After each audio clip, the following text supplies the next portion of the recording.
56 करोड़ देवी देवता, जनगणना कौन किया था? 56 करोड़ देवता का जनगणना कौन किया था? मोहन भागवत, नरेंद्र मोदी या मनु कराया था? कौन कराया था? राम कराया था? ये सब बकवास है। 56 करोड़ देवता उता नहीं है, सब देवता बना करके 90% बैकवर्डों को गुमराह बेवकूफ बना करके उनके गाड़ी कमाई का एक्सप्लॉइट किया गया। इनके द्वारा बनाया गया ये जाल है। इनके कोई भी धार्मिक ग्रंथ पर शूद्रों को और दलितों को एक्सेप्ट नहीं करना चाहिए, कॉन्फिडेंस नहीं करना चाहिए। मूर्ख रहेगा तब ना हमको दही चूड़ा खिलाएगा, गोड़ धो के पिएगा। इंसान को गोड़ धो के पीने से तरेगा। तरने का तो शाब्दिक अर्थ होता है कि नीचे जाना। जो स्वर्ग और नरक है तो धरती पर है। जो जिसकी माँ बहने आराम से बिल्डिंग में बैठ करके खा रही है, जिसकी माँ बहने, जिसकी बहू बेटी खेत खलिहानों में नहीं कटती है, वो स्वर्ग काट रहा है। आज तक यहाँ के दलित पिछड़े की पत्नी कभी एयर कंडीशन में नहीं गई होगी। जब यहाँ के दलित पिछड़ा की माँ बहने अलुआ खोलती है, निकौनी करती है, मूंग तोड़ती है चिलचिलाती धूप में, वो निरंतर यही करती रहे। हमारी माँ बहने आराम से एसी में बैठ करके छाली काटता रहे। उसका गाढ़ी कमाई मूर्ख रहेगा तब न लुटा देगा धर्म के नाम पर। गोबर पूजने वाला बन जाएगा, फूल में और गोबर का एकता करा देगा। कहेगा कि यो देवता हवा गोबर, एक के सूंघ गुलाब का एसेंस मिल जाता। महा अज्ञानी बना दिया गया।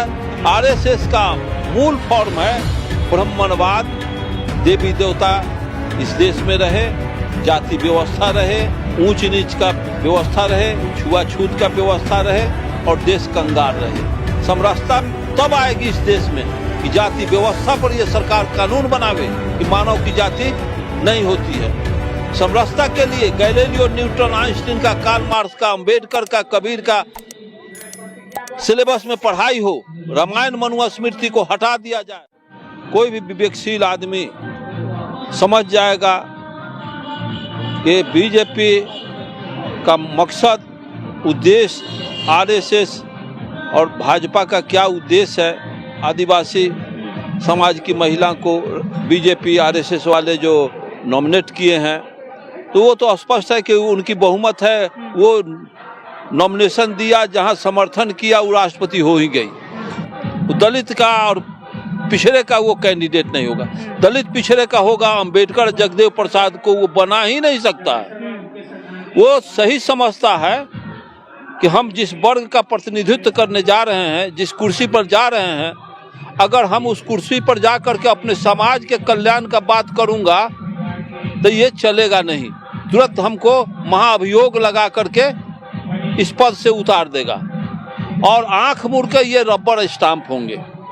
ये अम्बेडकर नहीं है, ये जगदेव प्रसाद नहीं है, रामस्वरूप वर्मा नहीं है, ये ललई सिंह यादव नहीं है, पेरियार ज्योतिबा फुले नहीं है। ये सारे के सारे उन्हीं के लोग हैं जिसको ये नॉमिनेट करके भेजे। दलित के लोग राष्ट्रपति बना दिया कि दलित का हमको प्रोत्साहन मिलेगा कि चूंकि दलित के राष्ट्रपति हैं। और ये सारे के सारे हमारे जो भी लोग जाएंगे, या मंत्री बन जाए, या राष्ट्रपति बन जाए, या पीएम बन जाए, सब ये आरएसएस और ये सवर्णों का ये लोग गुणताओं करेंगे। आरएसएस की आलोचना आप कर रहे हैं, आरएसएस का उद्देश्य क्या है आपके मुताबिक? आरएसएस का तो उद्देश्य यही है कि वर्ण व्यवस्था को हम मरने नहीं दें और यहाँ का वर्ण व्यवस्था जब चलेगा ब्राह्मणवाद चलता रहेगा। आरएसएस का मूल फॉर्म है ब्राह्मणवाद का पोषक संगठन है। देवी देवता इस देश में रहे, जाति व्यवस्था रहे, ऊंच नीच का व्यवस्था रहे, छुआछूत का व्यवस्था रहे और देश कंगाल रहे।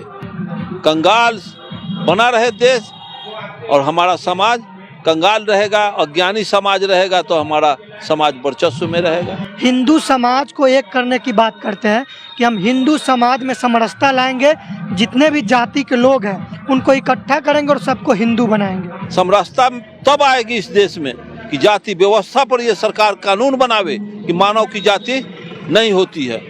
समरसता के लिए गैलीलियो, न्यूटन, आइंस्टीन का, कार्ल मार्क्स का, अम्बेडकर का, कबीर का सिलेबस में पढ़ाई हो, रामायण मनुस्मृति को हटा दिया जाए। और ये ऐसा चाह रहे हैं कि इस देश में संविधान का हत्या हो और उसके बाद हम आरएसएस वाले का संविधान चले, तो रामायण मनुस्मृति गीता वेद पुराण का सिलेबस में ये चलेगा।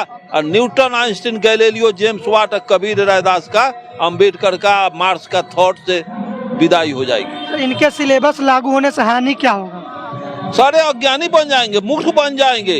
अपना व्यक्तित्व को जो आदमी नहीं समझेगा, अपना अधिकार को नहीं समझेगा, साफ वो भूचर हो जाएगा, गोबर पूजने वाला बन जाएगा।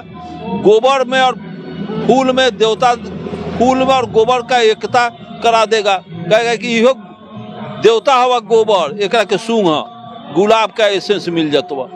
महा अज्ञानी बना दिया गया। ये तो प्रमाण है कि जौन समाज गोड़ धो करके पिए, पत्थर को देवता मान ले, वो समाज से कुछ आशा एक्सपेक्ट किया जा सकता है कि ये अपना भविष्य को उज्जवल कर देगा, ये संविधान को समझ जाएगा, ऐसा बना देगा कि संविधान के अनुच्छेद को समझे नहीं, डार्विन के विचार को नहीं समझे, मार्क्स के द्वंद्ववाद को नहीं समझे, पदार्थ के रहस्य को नहीं समझे। समझे क्या कि पूर्व जन्म को कल लिखा हुआ है, पूर्व जन्म का हमारा वजह से हम गरीब हैं, कंगाल हैं, छोट जात हैं, नीच हैं, दलित हैं। आखिर ये लोग ऐसा क्यों करना चाहते हैं? ऐसा अपना वर्चस्व, आराम का जीवन जीने के लिए, अपना वर्चस्व वो अच्छी तरह से समझते हैं कि स्वर्ग कहीं नहीं है, नरक कहीं नहीं है। जो स्वर्ग और नरक है तो धरती पर है। जो जिसकी माँ बहनें आराम से बिल्डिंग में बैठ करके खा रही है, जिसकी माँ बहनें, जिसकी बहू बेटी खेत खलिहानों में नहीं कटती है, वो स्वर्ग काट रहा है। आज तक यहाँ के दलित पिछड़े की पत्नी कभी एयर कंडीशन में नहीं गई होगी। जब यहाँ के दलित पिछड़ा की माँ बहनें अलुआ खोनती है, निकौनी करती है, मूंग तूरती है चिलचिलाती धूप में, वो निरंतर यही करती रहे, हमारी माँ बहनें आराम से एसी में बैठ करके छाली काटता रहे। उसका गाढ़ी कमाई, मूर्ख रहेगा तब न लुटा देगा धर्म के नाम पर, मूर्ख रहेगा तब ना हमको दही चूड़ा खिलाएगा, गोड़ धो के पिएगा। इंसान को गोड़ धो के पीने से तरेगा। तरने का तो शाब्दिक अर्थ होता है कि नीचे जाना, और कहता है कि तर गेला, तर ऊपर इशारा करेगा, भेजेगा नीचे। इसलिए हमें इनके कोई भी धार्मिक ग्रंथ पर शूद्रों को और दलितों को एक्सेप्ट नहीं करना चाहिए, कॉन्फिडेंस नहीं करना चाहिए।